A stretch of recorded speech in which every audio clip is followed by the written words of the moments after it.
un día estábamos acampando en el Moconá y sale el gendarme y nos dice, escuchen del otro lado, y escuché un yaguareté, que pensé que no había más. Me dijo, no, es un tigre. No, si eso está extinto. No, eso, escuchá. Me movió. Y después vinieron 5 días de travesías muy bravas, muy, muy, muy terribles, porque nos agarró la noche, sentí los miedos más miedo, sentí las alegrías más alegrías, como que me conecté y dije, yo quiero esto. Se cierran las puertas y los cargos se desvanecen. ¿Qué pasa? ¿Qué hay detrás de las grandes decisiones? Umbral es un espacio de encuentro donde escuchamos y subimos el volumen a las conversaciones de fondo. Nos metemos de lleno en espacios que son incómodos, pero reveladores, porque buscamos ese punto cero donde la trayectoria profesional se cruza con la historia humana. Bienvenidos al pasaje, bienvenidos a Umbral. Bueno, bienvenido a Umbral. Gracias por invitarme a esta aventura. A mí que me gustan las aventuras. Vamos a tirarnos al agua ahora. Porque Nos tiramos a ver qué vamos, hay. vamos a ver si es río, si es pileta, aguas abiertas, a ver dónde estamos hoy. Umbral es un podcast que pensamos para poder contar como ese detrás de escena, eso que no se ve. Uh-huh. Muchas veces las personas nos copamos con nuestros referentes, con nuestros líderes, con ese deportista de alto rendimiento, pero ignoramos todo lo que hay detrás, todo lo que sucede para que alguien llegue a ese resultado. Y lo llamamos umbral porque hay procesos en los que transicionamos, en los que estamos de este lado, digamos, del umbral adentro de la casa antes de salir a la aventura, y no sabemos en quién nos vamos a convertir, no sabemos quién vamos a ser, pero decimos, bueno, voy. Claro. De todos los umbrales que tuviste que cruzar en tu vida, ¿cuántos sentís que atravesaste como para haber llegado hasta hoy? Hubo 3 umbrales muy importantes. ¿Te cuento? Sí, El claro. primero fue en sexto del colegio, yo hice en el Janssen. En vez de ir a Bariloche con mis compañeros, me invitaron a hacer una travesía en pleno invierno misionero, crudo, desde el Moconá hasta San Javier en kayak. Ajá. ¿No? Y ahí me encontré con cosas asombrosas. Un día estábamos acampando en el Moconá y sale el gendarme y nos dice, escuchen del otro lado, y escuché un yaguareté, que pensé que no había más. Me dijo, no, es un tigre. No, si eso está extinto. No, eso, escuchá. Me movió. Y después vinieron 5 días de travesías muy bravas, muy, muy, muy terribles, porque nos agarró la noche, sentí los miedos más miedo, sentí las alegrías más alegrías, como que me conecté y dije, yo quiero esto para mi vida. No sabía cómo en ese momento. Y eras pequeñísimo. Tenía 19 años y yo quería ser ingeniero hasta ahí, ¿no? Porque estaba en un colegio técnico, me proyectaba a ser ingeniero, después dije, no, yo quiero esto. Ese fue el primer umbral. Ahí yo empecé a militar en la parte de conservación, en Fundación Vida Silvestre, dije, esto hay que conservarlo, esto hay que cuidarlo. Y fue mutando la vocación de ingeniería hacia la naturaleza. Encontré después en el profesorado de educación física un medio para poder trabajar al aire libre, ¿no? A los 16 yo ya sabía que quería ser docente, me gustaba la docencia. Eso me desemboca a trabajar en un campo en Esteros de Iberá, un año que no pude cursar. En ese campo hacía cabalgatas y comía asado con la gente en el campo. Fíjate qué trabajo. Todo un año me fui a vivir ¡Qué al campo. hermoso! Pero conocí personalidades muy, muy importantes. Y ahí crucé el segundo umbral. ¿A quién conozco en ese campo? Al doctor Eduardo Isájarov, un psicólogo que había sido, entre otras, psicólogo de Alfonsín, por ejemplo. En ese momento atendía a grandes empresarios, entre él es de Buenos Aires, era el hombre, a grandes empresarios, entre ellos a Svikovsky, de la empresa Casimiro, 3 días andando a caballo, comiendo asado, y él tocaba el violín y hablando con este hombre. Y al final cruzamos bibliografía. Yo le regalé un libro que tenía sobre la formación de la persona en Boyá Guaraní. Y él, el último día, me dice: Sergio, vos tenés el perfil de liderar una institución sin fines de lucro. Las instituciones sin fines de lucro van a tomar la responsabilidad de transformar la realidad, quizás más que los gobiernos. Y vos tenés el perfil para eso. Pero, don Eduardo, le digo, ¿y de qué voy a vivir? No. Que sea sin fines de lucro no significa que no sea rentado. Vos tenés que cobrar un sueldo, se financia. El objetivo no es acumular riqueza, sino dar un servicio. Pero vos tenés todo ese perfil. Y eso fue terrible, umbral, porque dije, bueno, ahí voy con mis ideales, ¿no? Como que me dio el empujón, me sacó un velo, y ahí empecé a trabajar. En ese momento estaba muy comprometido con la formación de guardavidas en la provincia de Misiones. Te estoy hablando del año 96, 97. Y ahí empecé a formar guardavidas. Y el tercer umbral, ya grandecito, fue 35 años, yo ya formaba guardavidas, ya hacía turismo en la naturaleza, ya hacía actividades físicas en la naturaleza. Un día estaba dando un curso de kayak en el río Iguazú, en Andresito. Y entre medio de curso y curso me fui un día al río, estuve todo el día solo, y estaba sentado frente al río Iguazú, y yo sentí ahí que ahí era yo, o yo era, no sé cómo se dice, pero dije, bueno, acá está. Este es el tercer umbral. Yo tengo que estar en la naturaleza para ser yo, para sacar lo mejor de mí y para dar lo mejor de mí.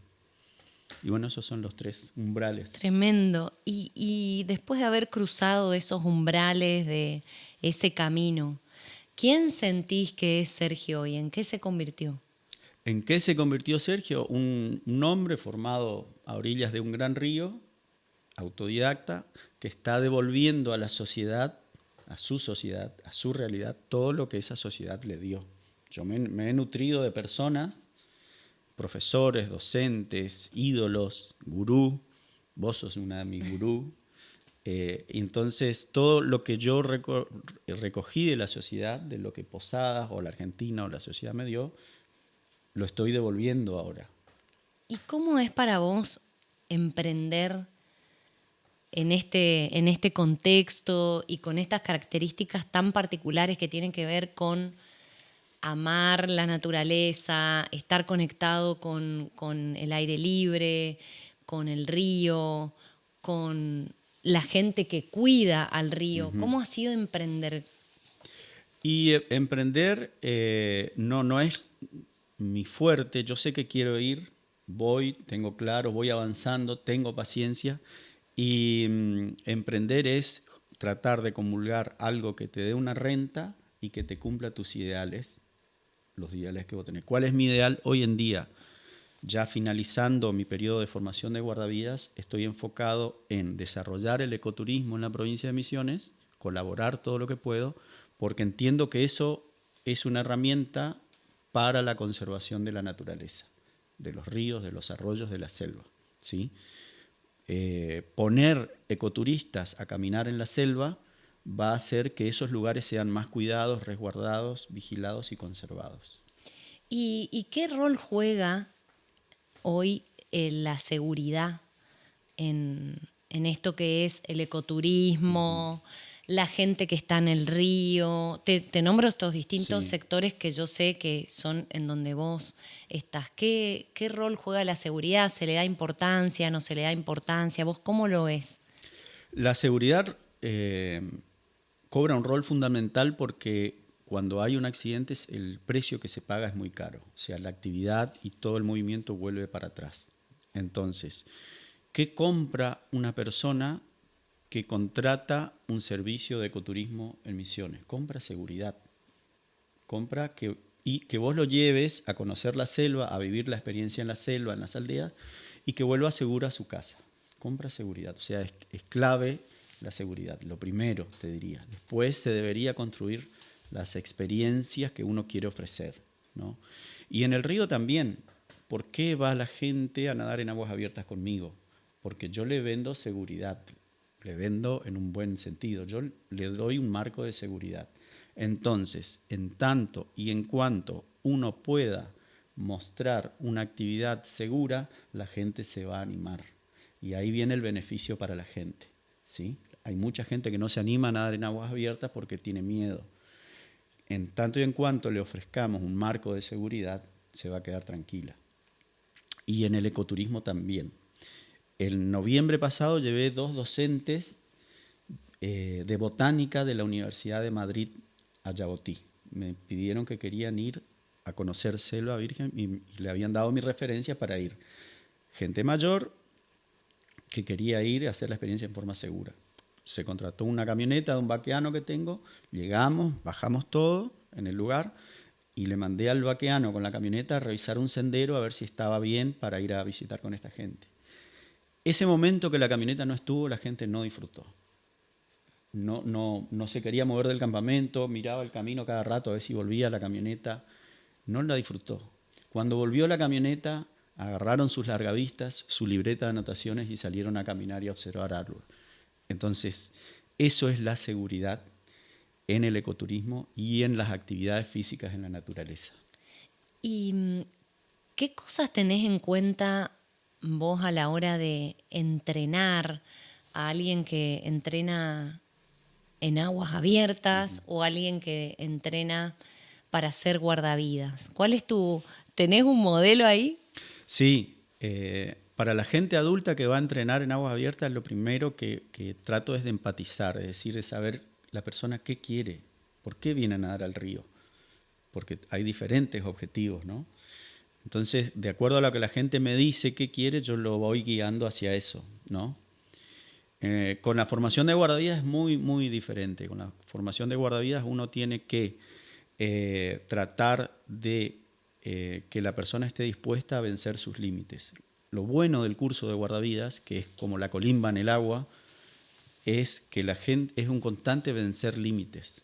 Con razón vos querías que yo vaya de guardavidas. No sé por qué quería. Ahora Nadás muy entiendo, bien. claro. Nadás bien, no hay un límite de edad. Te tiene que gustar superar el límite. Sí, todo el tiempo va superando límites. Entreno con calambre, tengo que aprender a entrenar con calambre. Tengo miedo, tengo que superar el miedo. Tengo miedo a nadar en el río, tengo que superar el miedo. Tengo miedo a que 2 instructores se me abracen y me hundan, tengo que superar el miedo. Siempre se le da las herramientas físicas, psicofísicas necesarias para afrontar y después se le exige, ¿no? Pero básicamente el curso de guardavidas es un aprendizaje para los jóvenes de hoy porque es constantemente darse cuenta que pueden más, que con planificación y trabajo se puede, ¿no? Y van venciendo límites. ¿Y qué lugar ocupa el liderazgo en una persona que está eligiendo eso, superar sus límites y cuidar la vida de otras personas? El liderazgo es súper importante. ¿Por qué? Porque primero que nada, el liderazgo te lleva a tener que tomar decisiones, ¿no? Y en la actividad de guardavidas todo el tiempo estás tomando decisiones. Vas allá, ¿por qué vas allá y por qué no acá? Hay que resolver esto. Y es un problema que yo estoy viendo en los jóvenes. No quieren asumir liderazgos. Obedecen, trabajan, hacen todo lo que vos le digas, son excelentes. Ahora, lo empujás a que tomen una decisión y no quieren, no tienen ese liderazgo, no quieren asumir ese liderazgo. No sé por qué, habría que analizarlo, pero es un tema. Tomar decisiones encima a alta velocidad. A alta velocidad. Porque lo que está pasando vos no lo podés detener. A veces Sí. el líder quizás en una empresa también toma decisiones rápidas, ¿no? Sí. Pero puede quizás tomarse una pausa y alguien nos está ahogando en el medio del río. Exactamente. O no ve que viene una tormenta tremenda. Y hay que evacuar 6.000 personas de la playa. Exacto. No, es bajo presión, ¿entendés? Vos estás ahí, tenés una persona que te está gritando, la madre que te está pidiendo, por favor, ayudarme a mi hijo, y vos tenés que tomar decisión ahí.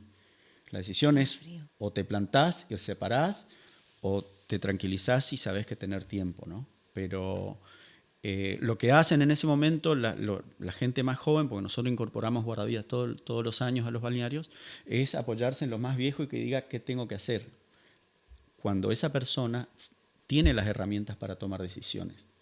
Pero asumir el liderazgo es complicado. Porque es en definitiva como un salto, ¿no? Tenés que dar un salto al vacío y confiar en que vos vas a ser capaz Exacto. y no sé si te tocó alguna vez pasar por una situación en la que tuviste que tomar una decisión y que quizás no fue acertada, ¿no? Pero eso no significa que no vas a poder volver a tomar una decisión. ¿Te acordás de algún momento en el que haciendo lo que haces tuviste que atravesar alguna situación difícil? Sí, sí, por supuesto. En turismo de naturaleza, en la selva misionera, todo el tiempo estás tomando decisiones y nunca sabes cómo va a salir, pero las tenés que tomar. Te comento una situación muy, muy compleja que me tocó resolver. Teníamos un grupo de Neuquén bajando en kayak de Iguazú hasta el Alcázar. Y en el tramo de Banda al Dorado, miro el pronóstico, pronosticaba mucha lluvia, y yo me lanzo igual, porque no es el problema remar con lluvia, más con gente del sur, que problema de hipotermia no va a tener y viene bien equipado.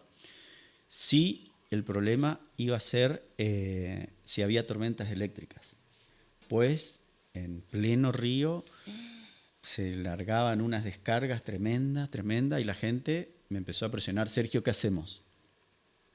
¿No? Mirá, ¿qué hacemos? Ya estábamos en pleno río y mis conocimientos me decían que ir a la costa, en el Alto Paraná, lleno de piedras, iba a ser más riesgoso para descargas eléctricas que mantenernos en el río. Pero la gente quería salir del río. Yo le dije: no, nos mantenemos con buen ritmo de remo, no paren, en 1 hora llegamos a destino o a un puerto seguro, porque acá no es seguro parar. Vamos. Lancha de apoyo, estaba la prefectura y le dimos. Y en 3 oportunidades me preguntaron así. Y yo dije: bueno, acá vamos, acá la única es seguir. A la noche, en la cena, en el briefing que se arma, les fundamenté por qué había tomado la decisión y ellos me manifestaron el miedo que tenían. Resulta ser que ellos reman en el río Limay, muy descampado, entonces cuando hay tormentas eléctricas se pone feo, digamos.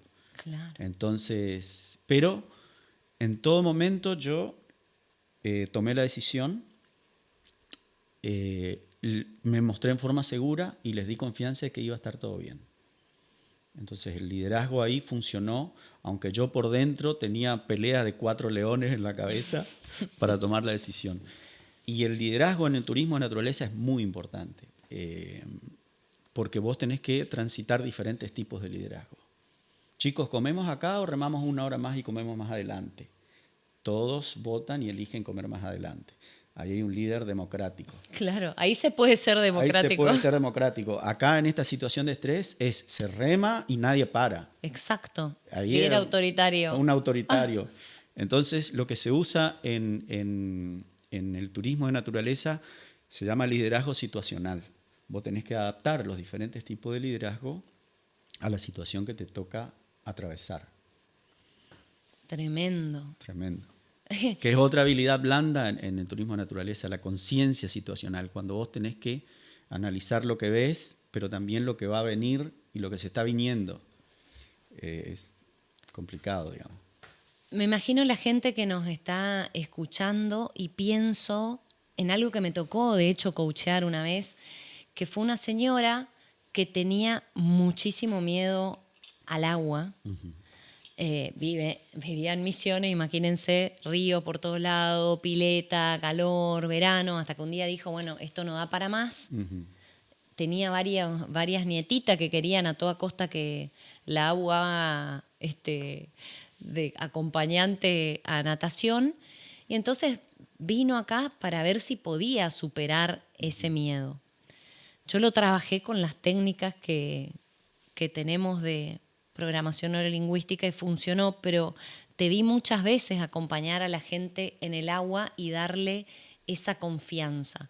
¿Cómo lo haces? ¿Cómo es ese trabajo de acompañar a la gente que tiene miedo? Yo le presto mucha atención a trabajar los miedos al agua, ¿no? Digamos que me gusta, me especializo y he tenido varios casos muy complejos que pude destrabar. Entonces, lo primero que se busca es de dónde viene el miedo al agua.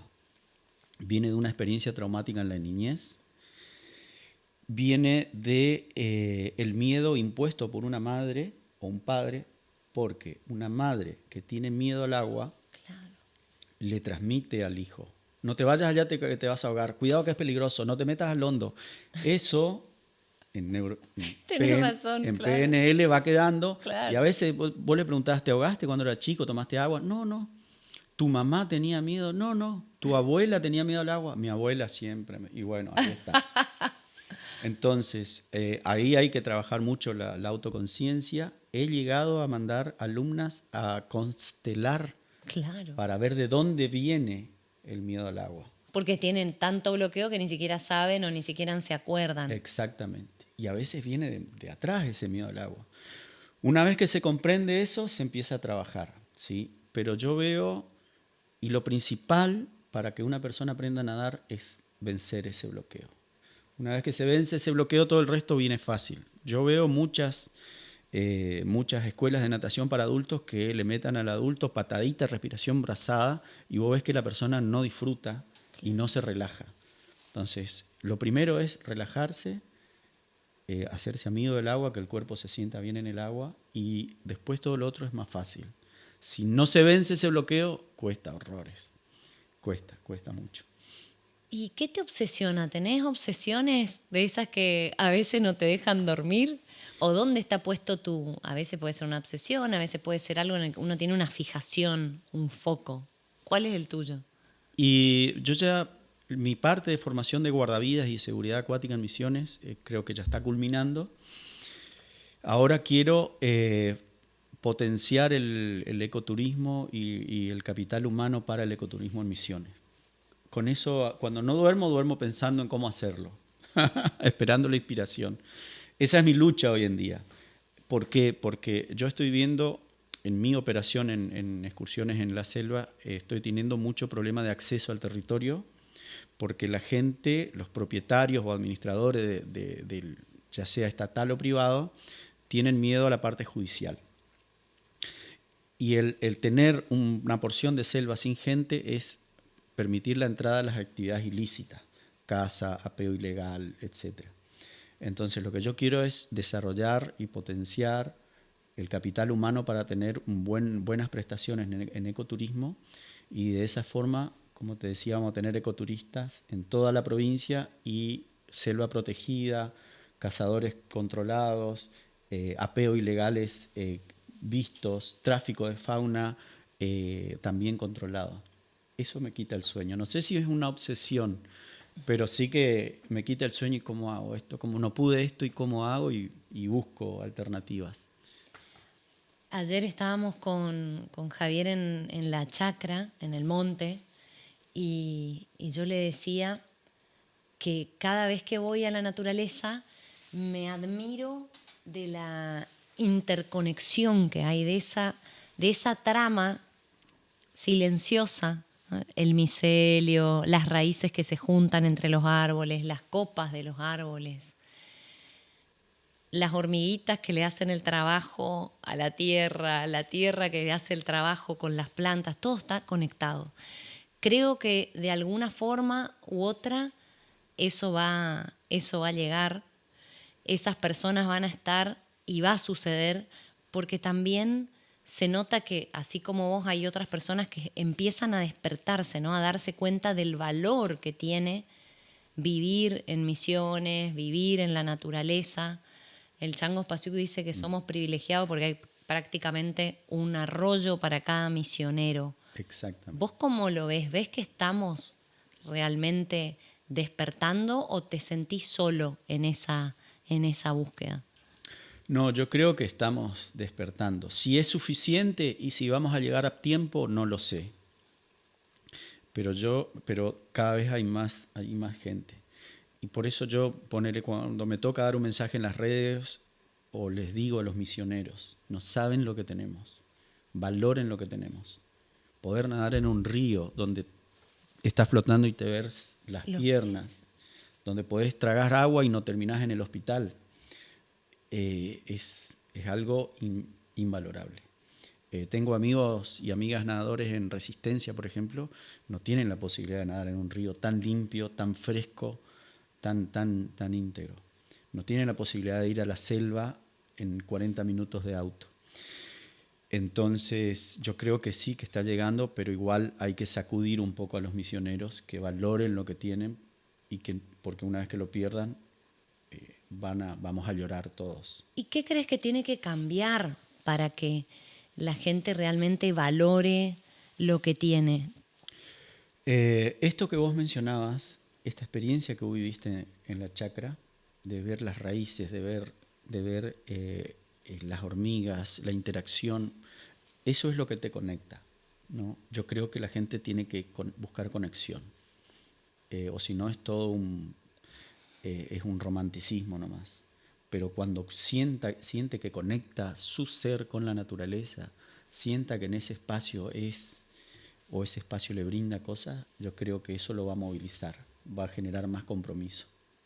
Salir de las redes, salir de la tecnología, aunque estamos como bastante anestesiados, ¿no? Y Sí. la naturaleza, me parece que igual que la respiración, es la herramienta más económica, más simple y más rápida para conectar. Exactamente.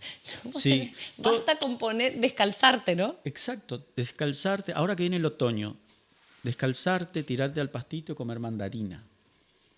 Una mandarina al sol y mirar, conectar, ¿no?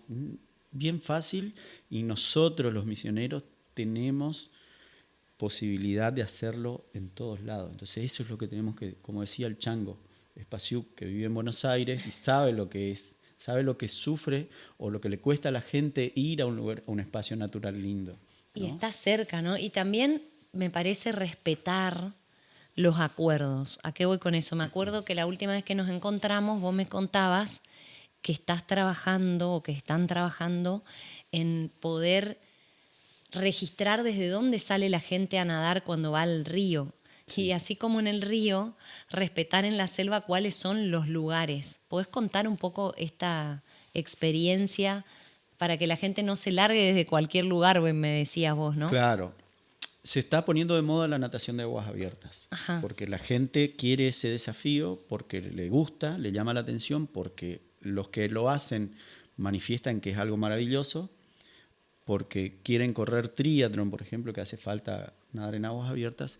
Entonces se está masificando la actividad, ¿no? ¿Qué es lo que hay que anticipar? Esto de la conciencia situacional, que no ocurra un accidente, que la gente le agarre miedo otra vez al río, lo que sucedió después de la tragedia del Paraná, le tenía mucho miedo al río, el río es peligroso, es malo, te mata, y que las autoridades no tomen represalias en cuanto a la actividad. Entonces, ¿qué hay que hacer en ese caso? Ordenar la actividad. ¿Qué estamos haciendo? Con un grupo de referentes, mapeamos los lugares donde la gente nada, en posadas, categorizamos el nivel de riesgo de esos lugares y le vamos a dar una categorización a cada nadador. Herramientas para que sepa si son nadadores iniciados, intermedios o avanzados. Entonces, cada lugar va a tener su recomendación para determinado nivel de nadador, ¿no? Y con eso esperamos que la gente le dé una vuelta de rosca a hacer la actividad en forma segura. Qué bueno. ¿Y Sí. eso dónde va a estar? ¿Cómo podemos acceder a esa información?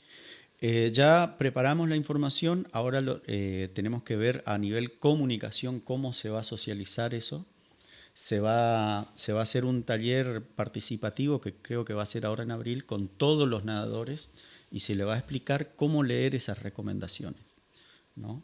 Y de esa forma pretendemos que cada uno se cuide y para saber dónde ir a nadar y cuándo, ¿no?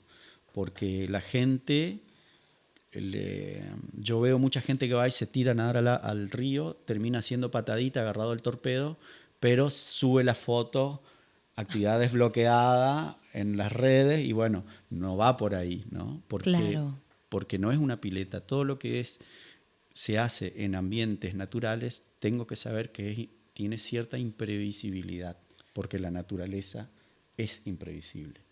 Entonces eso es un proceso que se va a terminar ahora en abril con un gran taller participativo para todos los nadadores. Sergio, ¿y cómo haces cuando te llegan esas, me tocó escucharte, cómo haces cuando la persona está como muy entrenada para la bici, Ujú. muy preparada para correr Sí. y cero entrenada para el momento de ir a aguas abiertas y te aparece en la pileta y te dice, profe, yo entrenar, quiero entrenar con usted? Claro, ese es el caso de los triatletas, los que quieren correr triatlón y vienen del ciclismo o del running, ¿no? Bueno, se le hace un diagnóstico de cómo está su nivel de natación y trato de que entiendan esto de que la natación es muy diferente a la bici y al running. ¿Por qué? Porque nosotros lo hacemos en un ambiente que no es el nuestro, ¿no? Entonces lo primero que tiene que hacer no es ponerse a nadar como loco, sino ambientarse al agua, ¿no? ¿Qué pasa con esto? Nosotros cuando nos desarrollamos, gateamos, nos paramos al año y empezamos a descubrir el mundo con una gravedad y en vertical. Y todo nuestro cableado, todo nuestro sistema neuromotor está acostumbrado a estar vertical.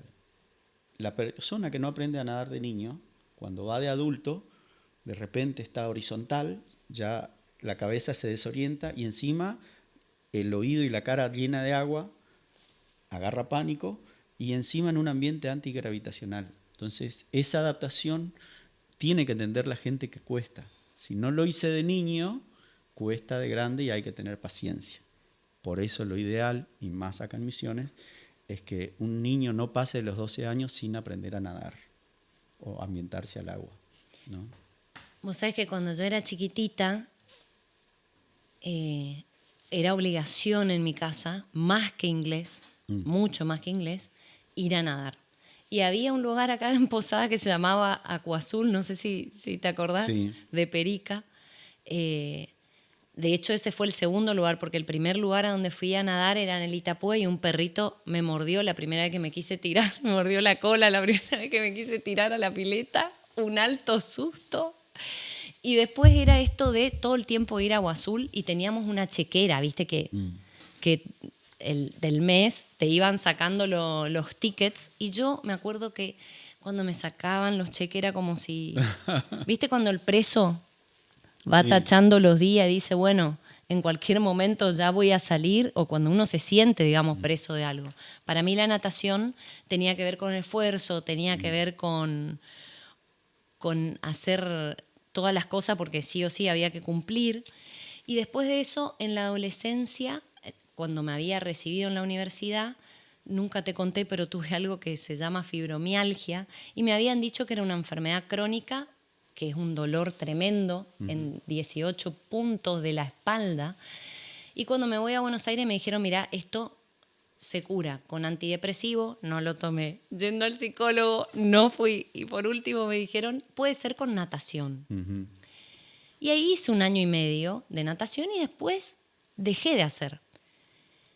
En la pandemia, ya no me acuerdo, estuve pensando antes de que vengas, no me acuerdo quién fue la persona que me dijo, anda a verlo a Sergio Balatorre. Y te quiero agradecer porque yo sabía nadar desde muy chiquitita, pero vos me regalaste el disfrute del agua y me regalaste también esa motivación enorme de decir, mirá, Sol, cualquier día, a cualquier hora podés ir a la pileta. Y hoy se transformó en mi deporte favorito y en algo que realmente me conecta con quién soy.